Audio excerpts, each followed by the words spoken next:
Alô, alô, pessoal. Eu sou Érico San Juan e este é o Ilustre Podcast, um podcast com gente muito ilustrada. Feito o nosso convidado aqui, que vai ser um repeteco, vai ser uma parte 2 aí, que a gente ia aguardar um pouco mais, mas agora as nossas agendas permitiram, né? Então estamos de novo com um convidado aqui, em dose dupla, né? O segundo podcast que a gente vai fazer com ele, porque o primeiro foi muito curtinho, porque as nossas agendas, aí naquele caso, não permitiram que a gente falasse mais, aquela hora de sempre, né, que a gente faz toda semana. E vamos começar aí sempre com aqueles recadinhos que vocês estão acostumados, né? Você pode curtir, compartilhar o nosso trabalho aqui. Estamos toda quinta-feira, às 8 da noite, às 20 horas, no YouTube da TV Metropolitana de Piracicaba, e também, como opção, você pode acessar o podcast no canal próprio do Ilustre Podcast, tanto no canal da TV Metropolitana de Piracicaba, quanto no canal próprio do Ilustre Podcast.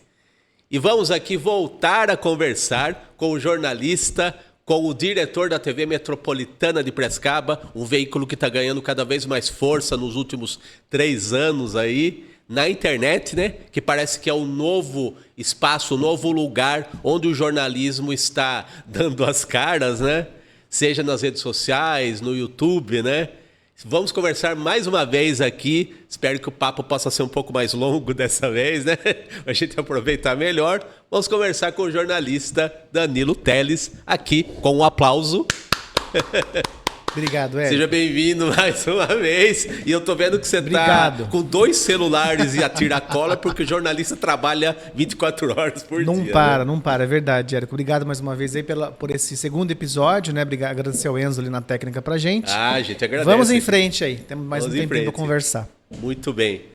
Ô Danilo, a gente tava falando fora do ar, sempre tem uma conversa legal aí, antes sempre de começar, né, os episódios, né? A gente estava falando do nosso amigo Tiago Berraich, da Jovem Pan News, lá de São Paulo, né? Espetacular. E me diga uma coisa, da atividade que o Tiago faz, eu acho legal que mostra muito a versatilidade que o jornalista meio que é obrigado a ter. Porque ele é um jornalista que escreveu 5 livros de esporte, das Copas do Mundo, 4 ou 5, não lembro bem agora, mas o primeiro foi a biografia das Copas, com todas as Copas do Mundo, até o período do livro, né, que ele retratou. E depois ele retratou as Copas do Mundo que o Brasil ganhou. Mas, curiosamente, ele é um jornalista que o foco dele não é o esporte no dia a dia, né? Na Jovem Pan News ele apresenta os jornais principais lá da casa, né? Então pode-se dizer que, mesmo que o jornalista tenha um foco, até como lazer, ele continua sendo jornalista, né? Ele é um cara que coleciona material de Copas do Mundo desde adolescente. Então o jornalista é meio que um arquivista natural, né? Aí eu quero saber de você, qual é o seu hobby como jornalista, continuando a ser jornalista como no dia a dia da sua casa, né? No lazer. O jornalista, o que você gosta de pesquisar, a sua área do jornalismo aí, área de interesse, né? Sim. Dentro do jornalismo que no dia a dia você não pratica, mas que em casa lá você tem lá o seu arquivo. Como é que é? Muito bem. Bom, eu tenho alguns livros lá, já li vários deles. Agora o último que tem que ler do Rodolfo, Conectados. Acabamos de... Rodolfo semana Kapler. Isso. Ele acabou de lançar mais um livro, né, chamado Conectados. Você foi cobrir lá a palestra dele? Foi, sim, aqui em Piracicaba, né? Isso, foi na igreja alternativa, a igreja dele, né, que ele é o pastor. É mesmo. Eu e Enzo Oliveira fomos lá cobrir. Foi muito legal, conhecemos, né, alguns escritores que estavam também, que ajudaram a escrever o livro. Olha. O Mitchell estava lá, conseguimos também conversar um pouquinho com ele. E esse então é o próximo livro que eu vou ler. Mas eu gosto muito de leitura, mais livros ligados à política. Sempre mesmo? Gostei. Então, em casa você lê de política e no dia a dia você também reporta a política, né? Mas em casa mesmo, quando estou em casa, Érico, eu gosto mesmo de ficar de chinelo, bermuda, uma camiseta assim que eu gosto de usar, né? E ficar de boa. Eu gosto mais, mas não vou assim, viajar, tudo mais. Claro que eu gosto.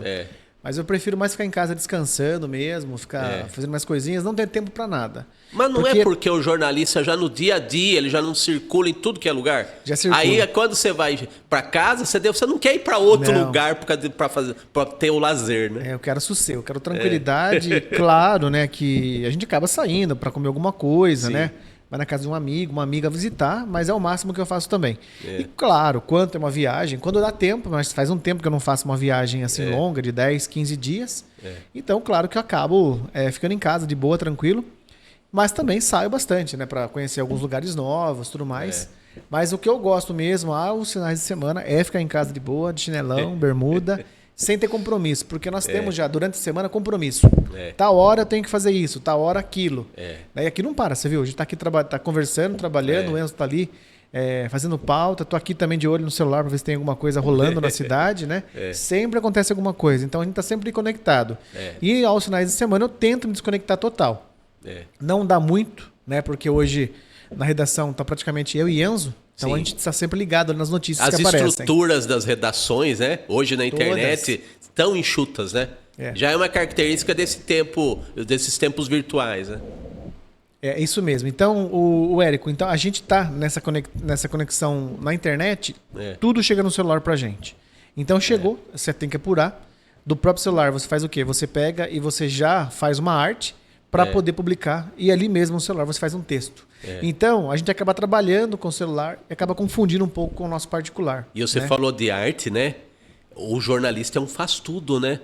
Porque eu não sei se quando você começou ainda era assim, mas as funções eram mais divididas, né? Exatamente. Dentro de um ambiente de redação, de notícias, né? Sim, o pessoal que checava a notícia, chegava na redação... Aí mandava para o redator, mandava depois que se aceitasse a matéria ou não, fazia isso e aí ia para o editor depois da pauta pronta, ou dependendo da situação, fazia ao vivo do local mesmo, mas tinha que ter a pauta na mão, né? Tinha o pauteiro, que já passava as informações para a gente até chegar no local, e no local você coletava outras informações importantes para não errar, né? O jornalismo é dinâmico. Hoje em dia a gente chega, a gente fica sabendo o que aconteceu, e no meio do caminho já vai tentando descobrir o que aconteceu. Vou dar um exemplo que aconteceu, né, esses dias. Na verdade, estamos gravando isso numa sexta, né? Então aconteceu ontem, na quinta-feira. O Enzo Oliveira, recebemos uma informação de que o senhor tinha sido sequestrado no bairro Mário Dedini e estava aqui no centro de Piracicaba. A TV fica no centro. Sim. Daqui ali na praça deu 5 minutos. Chegamos lá rapidamente, conversamos com os policiais passaram para a gente o que estava acontecendo. Aí, rapidamente, o Enzo já entrou ao vivo cerca de 10 minutos depois que nós recebemos. E ninguém sabia ainda. Ninguém tinha... nem a imprensa no geral sabia, somente nós. A Metropolitana recebeu. Até que hoje tem vídeo, tem recurso do vídeo, inclusive, né? O site de notícias, ele é multimídia já, né? E antes acho que o Enzo falou hoje de manhã, que mesmo antes de nós publicarmos, o pessoal de casa já publicou. O cidadão comum já publicou. Então, o recurso do furo, né? A notícia em primeira mão praticamente não é nem mais privilégio, vamos chamar assim, do jornalista. Não. O público ele já está ligado, né? Exatamente. Então, o furo mesmo ele acaba sendo ali do cidadão comum, né? Que ele leva a notícia ali para aqueles seguidores muito mais rápido do que as TVs, rádios, enfim, emissoras. A diferença é que o jornalista é o profissional que vai apurar a notícia. E vai trazer a informação correta. Sim. Né? Mas acontece também, a gente chegar a própria polícia, enfim, a própria guarda, de passar uma informação para a gente que não é isso. É quase isso, mas era aquilo. Sim. Então a gente vem só depois e coloca a informação correta, já com todas as informações apuradas. Então acontece, por isso que a gente sempre coloca, quando está escrito lá assim, matéria em atualização. Quer dizer que ali naquele texto ainda não estão todas as informações. Ela só vai ser publicada depois, já com toda a matéria completa. Aí a gente vai lá e arruma aquele texto que está escrito matéria em atualização. Então isso permite, né, que a matéria ela seja apurada em tempo real e você não perde a ocasião de você dar aquela notícia... Você não perde o furo, digamos assim. Não. Só que hoje é possível você atualizar, como você está falando, notícia, né? Você não vai incorrer em falha, porque hoje em dia quem vê o jornalismo na internet sempre vai... Ele já sabe que existe esse recurso. Olha, estamos apurando, né?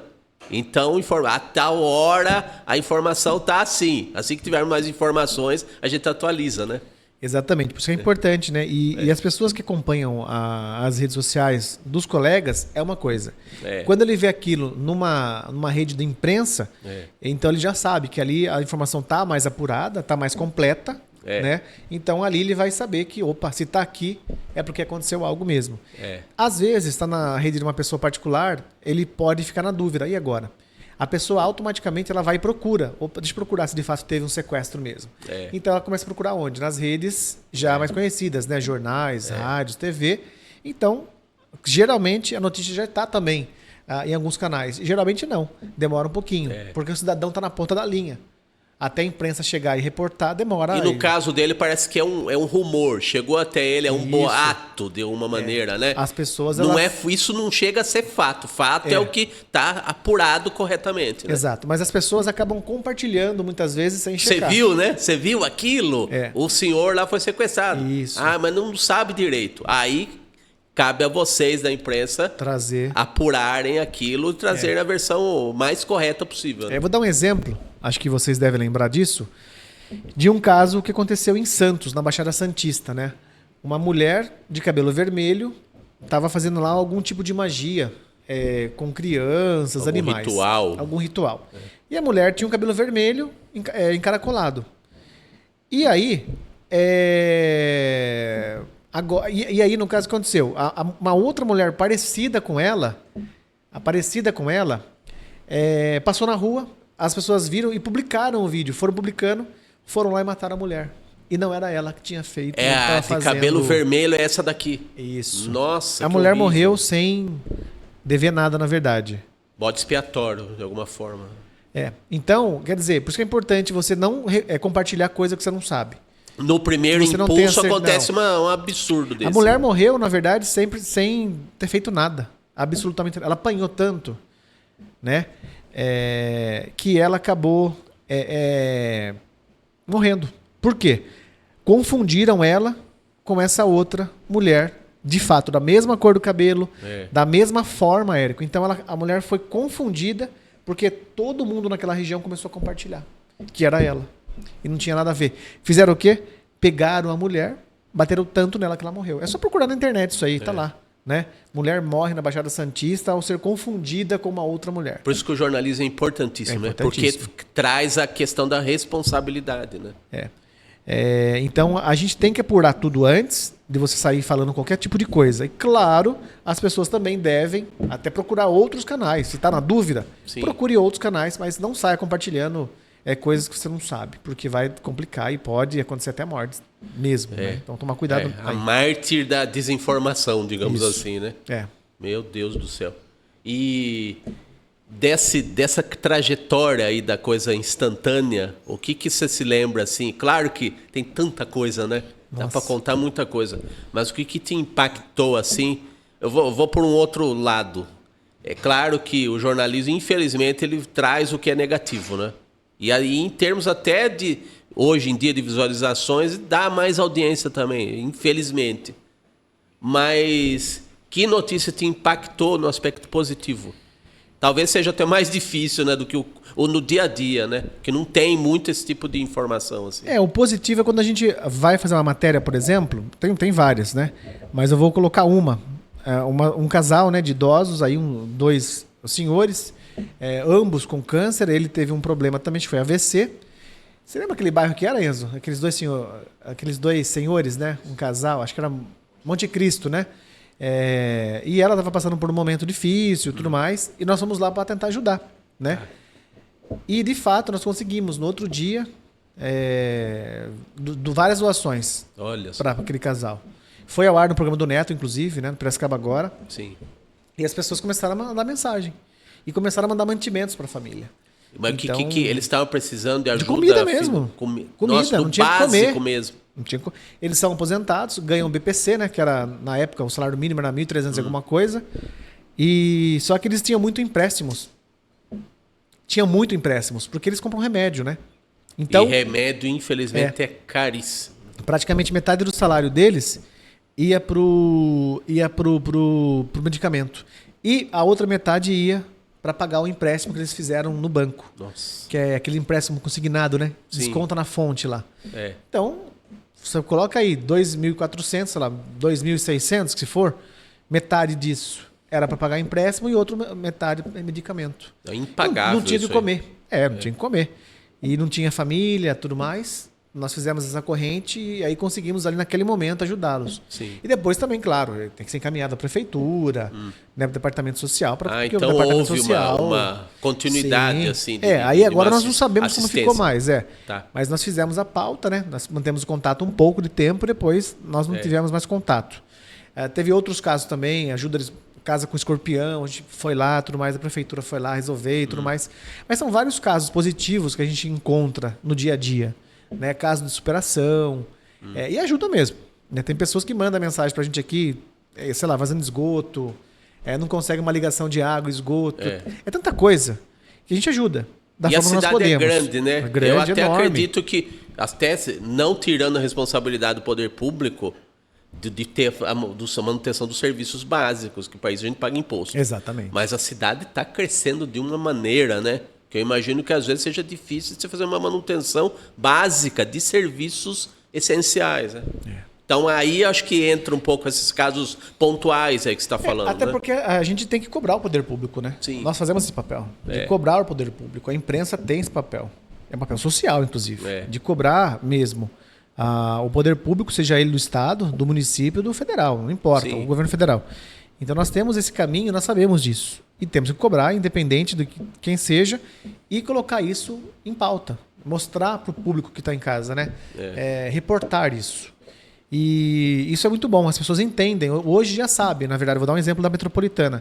Já sabem que quando a matéria saiu, a matéria ela não é fake news, para começar, né? E as pessoas sabem que podem contar com a gente. Então isso é importante, isso é legal. As pessoas sempre contam conosco nesses pormenores. E tem casos maiores, claro, mais complexos, problemas de saúde, cirurgias, daí a gente só reporta, mas a gente não consegue fazer nada. E aí, claro, que os vereadores, eles veem a nossa página, eles assistem, acompanham, e aí cabe a eles também, né, se compadecerem e verem o estado da situação daquela pessoa, daquela família, e cobrar o poder público para mais vagas, enfim, mais cirurgias. E é complicado, mas é o nosso papel. A gente vai fazendo, a gente sabe que você ajuda 10 hoje, mas tem 30 aqui na frente que daqui a pouco vai aparecer também. Então, nunca acaba, né? E você acredita que as solicitações que você recebe de pedido de ajuda, dessa natureza que você está falando, você acha que as pessoas sabem separar o papel do jornalista e do poder público? Porque o que você está citando aí são casos em que o alerta em casos mais extremos por poder público de resolver uma situação.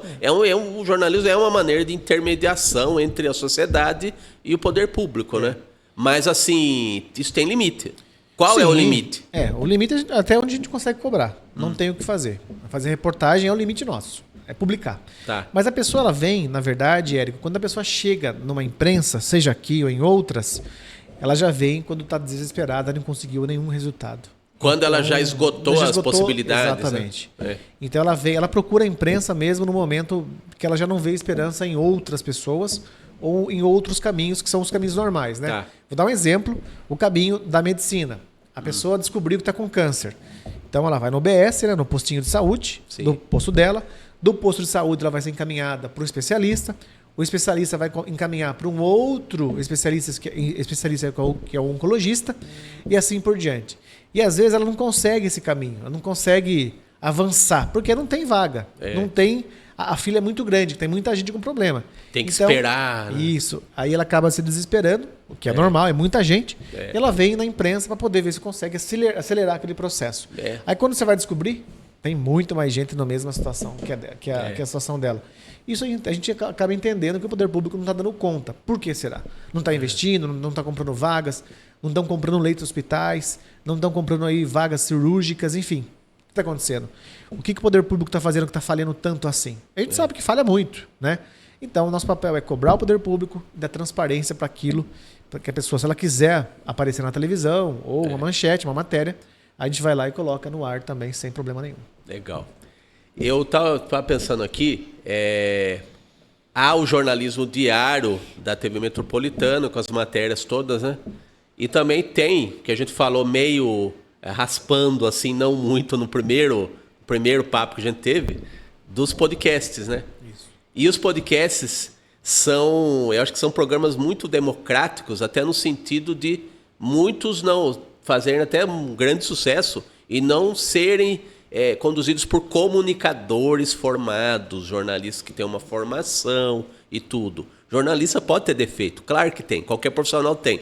Só que jornalista tem o preparo para fazer jornalismo.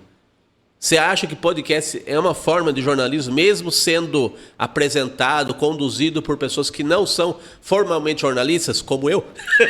Na verdade, a questão da comunicação, ela já é nata da gente. Desde criança você tem que comunicar, você tem que chorar para poder mamar, não é? Então, a comunicação, ela já é nato do ser humano, né? Ela já nasce com a comunicação. Tá. Chorando, por exemplo, para poder mamar. Ou birra, né? Quando quer alguma coisa, você chora. Para conseguir um brinquedo e tudo mais. E quando a gente cresce, então nós já temos o poder de fala.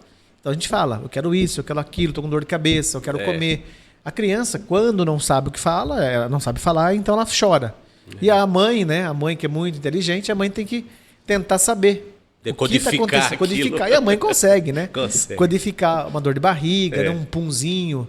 Né, uma prisão de ventre, uma dor no dente, as crianças crescendo, uma dor de ouvido, uma dor de garganta.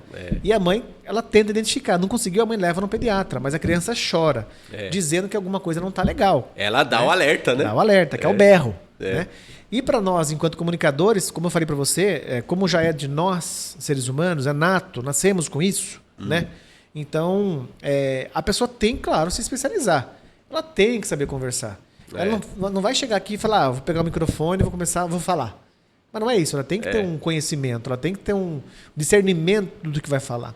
Principalmente numa televisão. Né? Porque tudo que a gente fala aqui, automaticamente se alguém se sentir ofendido ou entra com processo, um pedido de resposta. Então a gente tem que saber o que vai falar. Então quando liga uma câmera e isso aqui está na sua voz, você tem que saber usar isso aqui para o bem. Eu pergunto isso, sabe por quê? Porque no mesmo tempo que a internet democratiza as vozes, como tem gente falando besteira, por desconhecimento mesmo, né?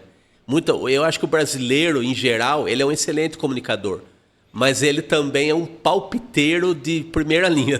Sim, é um palpiteiro, nada contra dar opiniões, mas assim... Tem assunto que a sapiência não resolve. Não é só você ser desenrolado, né? Você tem que saber. Ou então ter a humildade, tanto falam disso, né? Eu acho que o comunicador ele tem que ser o primeiro a admitir que ele não sabe alguma coisa. Muitas vezes a gente precisa conduzir, tomar a frente do assunto. E tipo, nós estamos conversando aqui, não pode ter vácuo, né? E embora não seja rádio, dá para ter vácuo porque não temos imagem aqui. Mas o podcast ainda é muito radiofônico. Não pode ter vácuo. Eu acho que não pode. Porque o vácuo atrapalha a comunicação. Aquele silêncio constrangedor. Falta de assunto, não pode ter. Não pode ter espaço vazio. Né? A pessoa até pensa. Você acabou de perguntar se eu já respondi na hora. Então a pessoa ela até pensa, mas não pode demorar tudo isso para responder. Né? Então tem, lógico, essa comunicação, comunicare. Né? Até as pessoas se comunicam de maneiras diversas. Tem gente que, de repente, pode refletir sobre uma resposta, faz assim com o olho, né? Tipo assim, tá bravo, né? Aí sorriu. Né? Então, tem várias formas de sorrir, né? Você não conhece, você não tá sabendo... Hoje mesmo, né? A gente tá passando num lugar lá, a gente viu, tava no ar-condicionado, a mulher tava gesticulando. A Enzo já falou assim, é briga. Ou seja, pode ser, não sei, mas é briga. Por quê? É o gesto, né? É a comunicação, é a expressão corporal. É exaltada. Então, isso. Vou dar um exemplo. A gente tá relaxado agora aqui, né? A gente tá de boa. Mas a pessoa que tá aqui, por exemplo, você já entrevistou várias pessoas. A pessoa tensa, você percebe, ela fica assim, ó. Ela se encolhe. Ela fica atrás do microfone aqui, ó. E aí vai passando o tempo, ela vai relaxando, daqui a pouco ela tá assim aqui, ó. Ela quase deita, né? Não, mas porque é engraçado que a gente, como a gente comunica que tem a técnica e se preocupa com como a gente vai estar posicionado e tudo, para isso tem toda uma direção que vocês fazem aqui e tudo, né?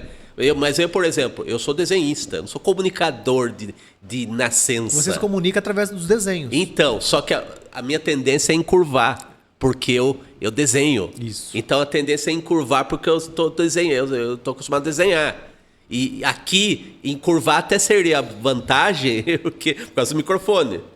Mas também a gente sempre, você sabe, você já fez milhões de entrevistas na vida, você sabe melhor que eu. A gente se afastar, por exemplo, fazer assim, eu não vou falar, é um exemplo, né?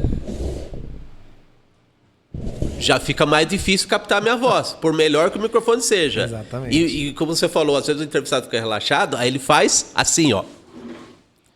E aí já perdeu. Até sair do enquadramento. Sai do foco. Sim, sai do foco. É. E aí a gente vai lá, faz o quê? Atrás das câmeras, dá um toquinho, chama, né? Vem pra perto. Por quê? Pra quem tá em casa não sofrer esse erro de comunicação. Né? Porque quem tá em casa quer ouvir a gente falar certinho, né? Ó, tudo bem aí com você que tá acompanhando? Obrigado, hein? Eu fico assim, com os braços assim, geralmente. Sabe por quê? Para eu não me encurvar também. E para parecer. Isso de alguma maneira é um equilíbrio que eu tento estabelecer ficando assim. Então, e aí, se eu faço assim, eu me encolho, porque eu já tenho tendência a me curvar. Né? E vão pensar que o Érico tá. Nossa, o Érico tá com medo do entrevistado. Não então, é isso. Mas é o jeito que você trabalha. A gente fica retraído, parece que tá intimidado. Não pode ser assim. E aí a gente fala em comunicação, né? E a pessoa, nós temos também, né, Érico, a pessoa que a pessoa não fala. Né? A pessoa que é deficiente auditivo, né, por exemplo. Ah, sim. Mas sim. Ela se comunica de um outro jeito, né? Por libras ou lendo a tarja, lá tem um nome, que esqueci agora. Quando a gente tá falando agora aqui, por exemplo, tá lá embaixo passando o GC, tem um nome, a legenda, pronto. Então, o deficiente visual, ele não tá ouvindo a nossa voz, mas ele tá lendo a legenda. Então, ele tá entendendo o que está acontecendo aqui. Ou, em alguns casos, tem, né, o acesso a Libras, né, a língua brasileira de sinais.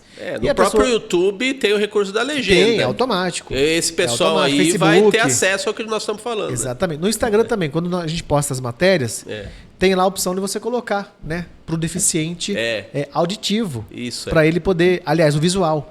Porque ele vai ouvir o que está naquela publicação. Então, o que você coloca lá? A pessoa, ela tem cabelo loiro, usa óculos, isso. A blusa dela é uma cor azul e ao lado da pessoa aparece uma outra abraçando. Enfim, você vai... o próprio Instagram vai te dando ali orientações de como tá. O deficiente visual ainda, né, tem hoje a Close Captions, né, tem a tecla, acho que a tecla SAP, enfim, tem tanta coisa que ele pode ouvir. Então ele vai ouvir o que está acontecendo. A comunicação está feita de acordo com os recursos todos, você não vai ficar sem aquela mensagem. Mas ainda falta muita coisa. Para acessibilidade falta muita coisa ainda, nossa. Né? Mas avançamos muito, digo, o Brasil avançou muito no que se refere à acessibilidade. Falta muita coisa ainda. Mas eu acredito que a gente vai avançar mais. E ainda nós temos, claro, os preconceitos, os pré-julgamentos. Isso, infelizmente, vai acontecer. Aconteceu ontem, acontece hoje, vai acontecer amanhã. Né? Até que, enquanto não surjam leis mais severas, as pessoas vão querer sempre se aproveitar da outra pessoa mais vulnerável. Seja o deficiente, auditivo, físico, o visual, né? Seja por xenofobia, seja por homofobia, transfobia, enfim, tanta coisa. As pessoas vulneráveis, infelizmente, ainda sofrem com isso. Por isso que a gente precisa de leis mais severas, né? Sim. E eu estava pensando aqui, Danilo, a gente falou dos podcasters, né? Dos novos comunicadores. Agora, passando para o lado dos que são entrevistados. Que tipo de entrevistado, ou pode citar pessoas, se não for inconveniente, ou as profissões, o que for. Qual é o entrevistado que você consegue ter um acesso maior, que se comunica melhor para dar uma entrevista? Ou pessoas, realmente, como eu falei, que você pode citar, que aí é elogio, né? A gente pode citar nomes. Não, na verdade... Está se referindo de uma maneira agradável, não vou digamos citar assim. Nomes. Mas sim, nós temos, por exemplo, eu e Enzo, vamos fazer um debate agora, né, com o canal Piracicaba. Vai acontecer... Já aconteceu, na verdade. Essa gravação vai depois. Isso, Então já aconteceu um debate em Piracicaba, né, com os candidatos. E nós fomos pra rua entrevistar as pessoas. Foi o último do segundo turno, né? O segundo debate, depois vai ter o da Globo. Para candidatos a prefeito, né? A prefeito, exatamente. Piracicaba, que é o Barges e Elinho, né? Então hoje estamos gravando, provavelmente já temos um candidato que vai assumir a prefeitura no ano que vem, em 2025. Né? Mas nas plataformas da Metropolitana você já ficou sabendo quem foi o novo prefeito de Piracicaba, né? Então... As pessoas que mexem com política, as pessoas que mexem com comunicação, escolas, professores, diretores, os políticos em geral, né? Pessoas que já estão no meio da comunicação, é muito mais fácil você entrevistar. Então, voltando ao assunto. Fui para a rua com eles entrevistar e nós entrevistamos algumas pessoas. E nessas entrevistas, pessoas comuns, cidadãos comuns, né? Que não trabalham, que não são políticos, são pessoas que vivem sua vida, trabalham, né? Pagam os impostos igual a gente. E aí a pessoa trava. Porque não é algo que a pessoa está acostumada a fazer. Dá uma entrevista para uma câmera e para o microfone. A pessoa trava. Então a gente brinca, né? Não, faz isso, faz aquilo, para a pessoa se relaxar um pouquinho para poder dar entrevista. Mas não sai daquele jeito. Não sai uma entrevista. Nossa, que perfeita. Não é perfeito, mas a gente não quer perfeição mesmo. Aqui você atribui isso. A pessoa projeta uma perfeição que ela nunca vai ter. Mas não precisa. Mas a pessoa ela quer falar certo, ela quer expressar bem. Só que não precisa. A gente quer somente o que ela fala e o que ela está sentindo. É um cidadão comum, tá ótimo, perfeito. Para nós é o que importa. Não adianta enfeitar. E eles perguntaram, né? O que vão fazer aí para saúde, educação, cultura. E a gente vai, né? No caso, a gente levou essas perguntas para os candidatos. Sim. É um cidadão comum. Tem mais dificuldade porque não está no dia a dia ali acostumado a trabalhar, a falar com a imprensa, né? Então, de fato, acontece. A pessoa tem mais vergonha, ela é mais tranquilinha, então a pessoa acaba travando e não fala tão bem quanto alguém já profissional. Por exemplo, que mexe com isso. Eu sempre falo dos políticos ou pessoas que já trabalham com a comunicação. Não, e uma coisa que eu acho engraçada, até falei o primeiro papo que a gente teve, né? Já comecei falando do jornalista se sentir esquisito sendo entrevistado. É ruim, Por que isso, hein? Nessa posição que eu tô agora aqui, claro que é mais confortável eu entrevistar você. Muito mais confortável, né?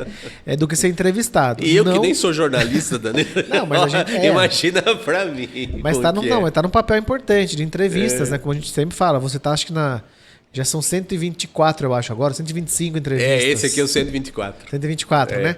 Entrevistas. Então, com isso, você veja que você já conversou com todo mundo. Então, você já teve a oportunidade de conversar com todo mundo. Pessoa mais envergonhada, menos envergonhada, mais falante, menos falante. Ou seja, engraçado. Então, até você consegue perceber isso, né? Eu até falei para você de uma entrevista aqui que foi pedreira, não vou citar o nome da pessoa, mas teve uma coisa positiva, que é inesperada, até que foi legal. Eu acho que é uma entrevista mais difícil que eu fiz aqui, mas a pessoa tem um fã-clube tão numeroso que acho que foi a entrevista mais acessada até hoje do podcast. Sim. Então, olha que coisa curiosa, né? Foi difícil de fazer, porque a pessoa era meio monossilábica, mas ela tem um fã-clube que conduziu a entrevista para números expressivos aí que foi bom, de audiência. Né? Foi bom. Então, por isso que eu falo. Mas eu tenho certeza que na próxima entrevista que ele ou ela vier aqui, já vai ser bem diferente. Né? Vai ser totalmente diferente. Então, eu acho que a gente vai, claro, compreender que essa pessoa, ela já não vai mais ser monossilábica. Vai ser uma pessoa que vai falar com certeza muito mais com você. E vai ter outra, vão ter... Mas eu acho que tem uma coisa também que é interessante, à medida que o trabalho vai se desenvolvendo. Eu também, quando eu comecei, era áudio. Eu nem queria... Eu não quero ouvir. Audiocast, que é o podcast como é o original mesmo, só áudio, né? Que é mais parecido com um programa de rádio até, né? E a gente também, como entrevistador, digamos assim, a gente vê que tem uma evolução também. Exato. A gente também, como entrevistador, começa travado. Sim, sim. Imagina as suas primeiras entrevistas, que deve ter sido, né? Não, trava, não é fácil, mas vai acontecendo, vai saindo até que naturalmente. Mas tudo que é de início é ruim. Tudo que é de início é complicado, Érico. No geral, viu? Sim. Até mesmo você quer conhecer alguém, você tem vergonha de chegar na pessoa, pegar na mão, né? Então, tudo tem ali o seu tempo, tudo tem a sua dificuldade. E depois, claro, fica fácil. Vou dar um exemplo. Imagina, o William Bonner não começou já no William Bonner, ele não começou já no Jornal Nacional. Né? Então, ele fez faculdade, né? Fez a USP, depois ele foi repórter e foi indo. Né? Então, a gente, claro que vai... levando com o tempo você vai melhorando, você vai ficando melhor, mas claro que tudo com o tempo. Ninguém nasceu pronto, Érico. Ninguém nasceu pronto. Então as pessoas elas vão se especializando, vão melhorando, vão contribuindo com elas mesmas, né? Você, por exemplo, Nesses 124 episódios, eu tenho certeza que o primeiro, o seu ali, teve algum erro ou outro. Né? Na TV mesmo, teve um erro ou outro. Teve. E assim por diante. Mas a gente vai se aprimorando, a gente vai conhecendo melhor, vai se soltando e com isso tudo vai ficando mais ajustado. E com o tempo, isso fica algo automático, algo normal, que é perigoso, eu acho. Você ser acha? Automático. Acho. Porque aí a pessoa parece sempre perde a consciência de que o Simancol, fica alienada, né? A pessoa acha que não precisa mais melhorar. Eu sou melhor, eu sou a pessoa. Não, você sempre tem que melhorar. Em todos os sentidos, como pessoa. Né? Como pessoa em casa, no trabalho, né? Com seu amigo, com sua amiga, com seu parceiro, sua parceira. Né? Então a gente sempre busca a melhoria, né? Na nossa comunicação, claro, na nossa interlocução com as pessoas que vivem ao nosso redor. Eu até vou citar um caso aqui. Eu fiz radialismo, locução no Senac, né? E uma das nós fizemos, né? Você fez, né? Acabou de fazer, né? Esse ano aqui. Aí, fiz em Limeira, no Senac de Limeira. Então eu já fiz aqui em Piracicaba. Aqui não tinha turma quando eu quis fazer aqui. Aí o que acontece? Um dos exercícios que nós fizemos era entrevista. E aí, que na minha turma lá no meu grupo, tinha duas pessoas que já eram radialistas, aquela pessoal que se forma no dia a dia, né? Só que precisava da técnica de radialista, que é o Senac que podia proporcionar para eles. E que não é... As pessoas acham que a técnica de locução hoje é só locução. Então, pois é. E não é só isso. No meu caso, por exemplo, eu aprendi a fazer... tanta storyboard, podcast, entrevistas, locução, rádio, como que é mesmo? Tem a rádio, as locuções, tem a rádio AM, FM, tem uma mais jovem, tem popular. Nossa, tem tanta a locução. Tem muitos estilos, né? Então, e veja, só que é muito pouco tempo. A nossa comunicação vai muito além. E fora as línguas, né? Então. Nós estamos falando português aqui agora, por exemplo, né?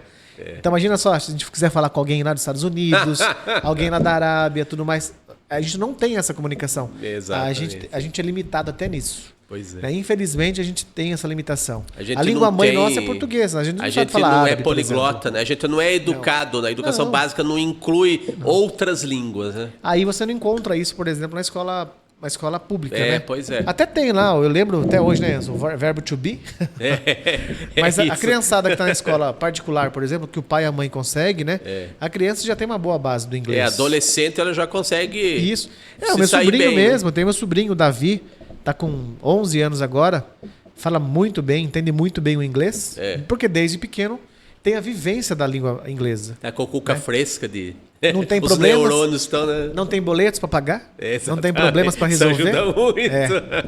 Então a criança, eu falo sempre, se todas as crianças tiverem a oportunidade, sabe, de ter um estudo bom, de ter também ali nesse estudo, né, contemplado o inglês, eu acho que a criança deveria já aprender finanças também, porque a gente acaba se descontrolando, Érico, não tem como. A gente hoje em dia, a maioria dos brasileiros aqui, acho que não só no Brasil, enfim, acabam se perdendo nas contas e tem descontrole mesmo financeiro, porque nós não fomos ensinados a isso, nem em casa e nem na escola. É gerir a própria vida, né? Exatamente. É de saber lidar com o dinheiro, né? Então eu falo sempre, Érico, é que a gente tem que gerenciar tudo que a gente vai fazer. Um relacionamento ele é gerenciável, um trabalho, né, uma amizade é gerenciável, tudo a gente tem que gerenciar e comunicar. E não conversar. No sentido burocrático. Não. É organização. É de vivência. E a gente não consegue não viver em sociedade. Nós somos treinados para viver em sociedade. A pessoa que não quer viver em sociedade, ela não vive ou ela fica numa bolha. Vou dar um exemplo. Sim. Olha só quanta coisa que tem aqui. Ó. Você acha que uma pessoa sozinha conseguiria ter tudo, fazer tudo isso? Um copo d'água, a água, o celular e esse... Não. Então, cada um contribuiu com uma parte. A roupa que você está usando, o óculos que você está usando, né? O dentista, quando você vai lá, você tem que tirar um dente, colocar uma prótese, ou investir. Alguém fez para você. E esse alguém estudou para isso. Né? Então, nós vivemos em sociedade. E isso desde a nossa infância. E até quando nós passamos dessa para uma melhor. Certamente. Quando você vai ser enterrado, você precisa que alguém carregue seu corpo. Você precisa que alguém arrume seu corpo. Você precisa de alguém que faça algo para você ser enterrado dignamente. Né? Então, veja, nós precisamos, desde o primeiro dia que nós nasce, o médico puxa, dá um tapinha na bunda pra você chorar, até o último dia que você morre, alguém vai lá e te enterra. Então, a gente vive em sociedade e eu acho que isso as pessoas têm que ter um pouco mais de discernimento. Não ser tão... as pessoas, né, não serem tão assim... donas de si, né? Acharem que são donas do mundo, egoístas, pessoas que se acham a dona do mundo, e não é assim que funciona. O mundo, ele dá voltas, inclusive a gente sabe disso, o mundo ele é redondo, né? Ele dá volta. Hoje você está em cima, amanhã você pode estar embaixo. Então não fique humilhando as pessoas, saiba conversar, saiba tratar as pessoas bem. Tenho certeza que nunca você vai se arrepender de tratar alguém bem e fazer o bem às pessoas, porque o mal, amanhã ou depois, a roda gigante vai virar e você vai estar tomando também o que você aprontou lá atrás. Eu acho que é assim que funciona. Eu tenho essa premissa na minha vida. Eu acho que isso daí é uma... Eu não vou dizer estratégia de sobrevivência, é uma maneira de você ter consciência de que você... do seu papel, do que você é, né? Nem mais, nem menos que ninguém. Eu tenho consciência para onde eu quero ir, eu tenho consciência para onde eu vou depois que eu partir dessa. Nós temos... E tem muita gente que não tem essa consciência. Sabe? Porque tem um carro um pouco melhor, acha que já pode abusar da outra pessoa. Porque tem um pouco mais de dinheiro, porque é branco, acha que pode, ou porque é negro, ou porque é ruivo. Então, assim, as pessoas elas se acham superiores às outras. E não tem como. Superior a nós é somente Deus mesmo, né? Ou na crença que a pessoa acredita, em Oxalá, Alá, enfim. Aí é a pessoa que vai acreditar na sua crença, né? Mas tem alguém superior que seja da gente, que não sejam nós mesmos aqui. Enfim, a pessoa que é espírita, a pessoa que é evangélica, católica, não importa, mas nós aqui somos iguais, Érico. Não muda nada. O que muda é a nossa feição. Hoje eu tô com um pouquinho mais de cabelo que você, pouquinho, né? Só um pouquinho.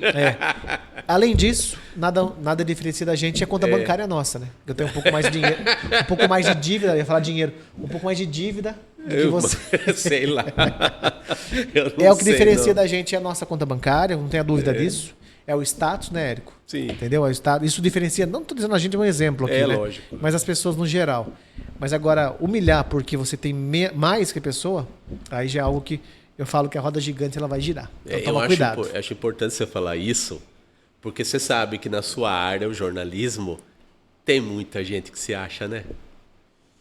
Não ganha nada Esse com isso. poder que o jornalista se atribui, você acha que isso daí é algo que a sociedade delega para ele, ou ele acha que isso ele é dono daquilo? Como é que é? O que eu posso dizer é que a soberba derruba.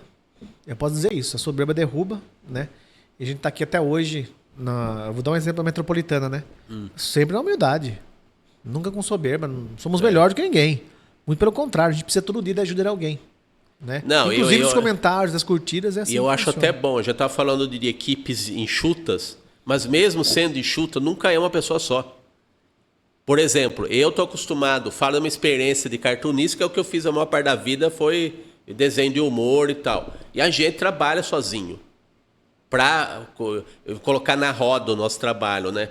Então a gente é solicitado e a gente é sozinho. Só que assim, aqui, por exemplo, aqui já é algo que precisa, por menos que tenha gente na equipe, eu não consigo fazer tudo isso sozinho. Nem que eu queira.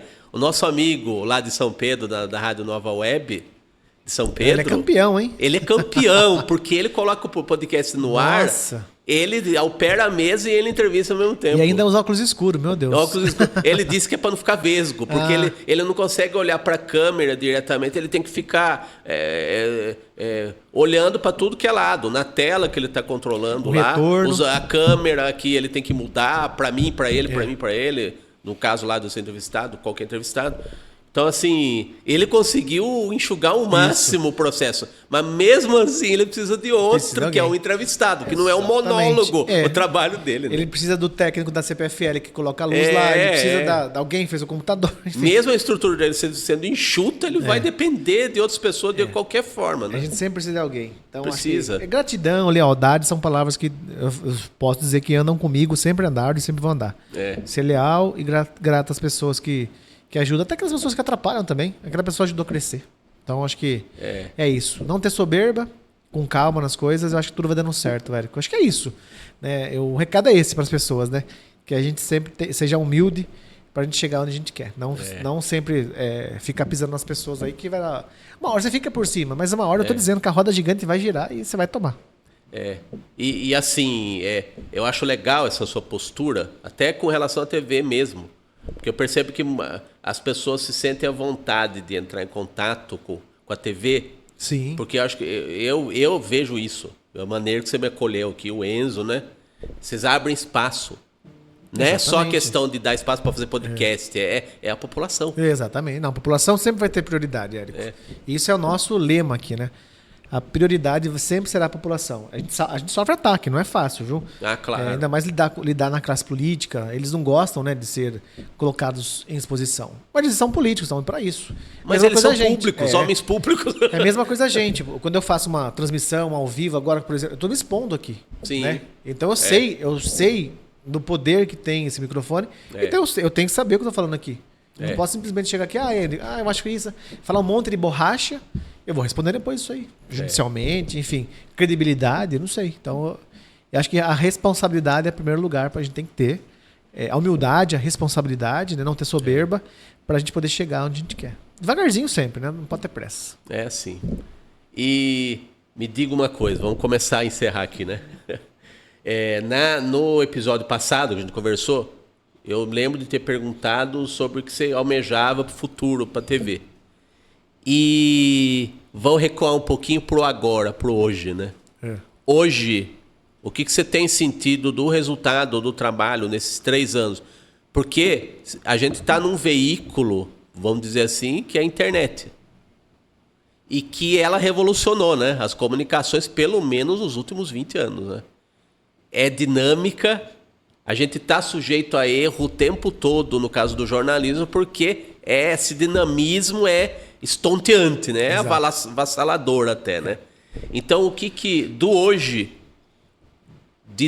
desses últimos 3 anos aí, o que você sentiu que você e o Enzo aqui, a equipe toda, o resultado disso tudo aí?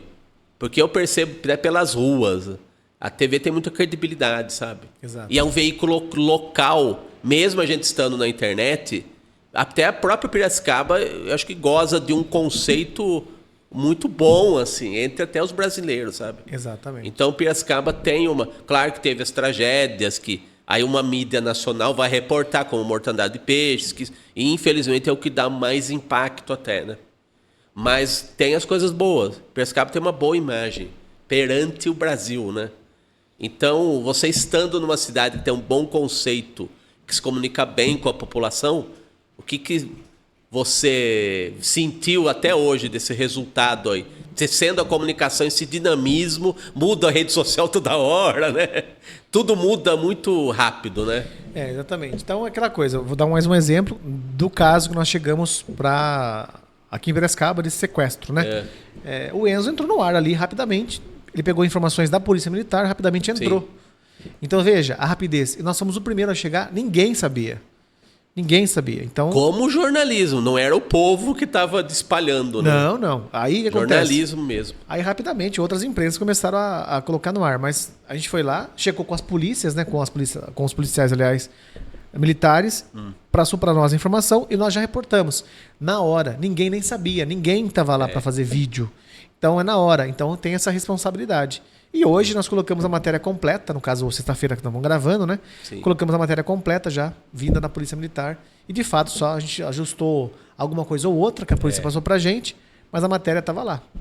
Tem uma mudança ou outra dos atores, né, ali, de quem são os suspeitos, quem é a vítima, quem ajudou. Então, tem uma mudança ou outra, até porque a polícia não tem toda a informação também. Sim. Por isso que eu repito, no início eu falei, matéria em atualização. Aí hoje nós conseguimos então atualizar a matéria, que é o mais importante. As pessoas que viram ontem, viram hoje também já a matéria completa e conseguiram entender e fechamos esse ciclo. É assim que funciona, mas é muito mais rápido sem a internet. A TV não consegue ser tão rápida assim.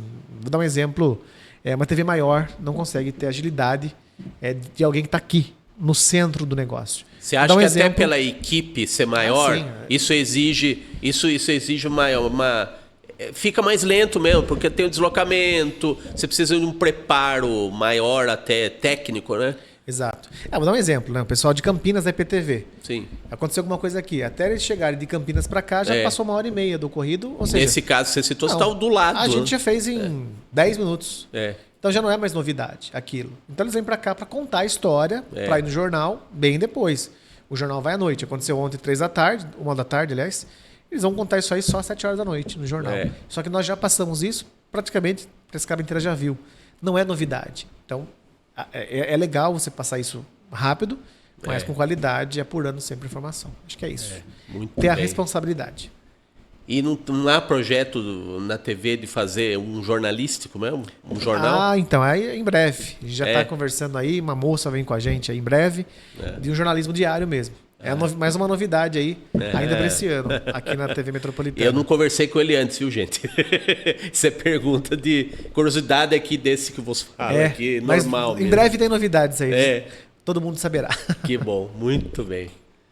Danilo, mais uma vez, muito obrigado por você dispor aí da sua agenda concorrida mais um tempinho aí para a gente conversar, né? Eu acredito, eu sempre, já que eu não tenho... não sou jornalista, talvez eu não carregue, de repente, alguns vícios que vocês possam ter de procedimento, não sei o que e tal. Que também eu, como cartunista, eu tenho os meus também, né? As minhas falhas e tudo assim. É o modus operandi. Exatamente.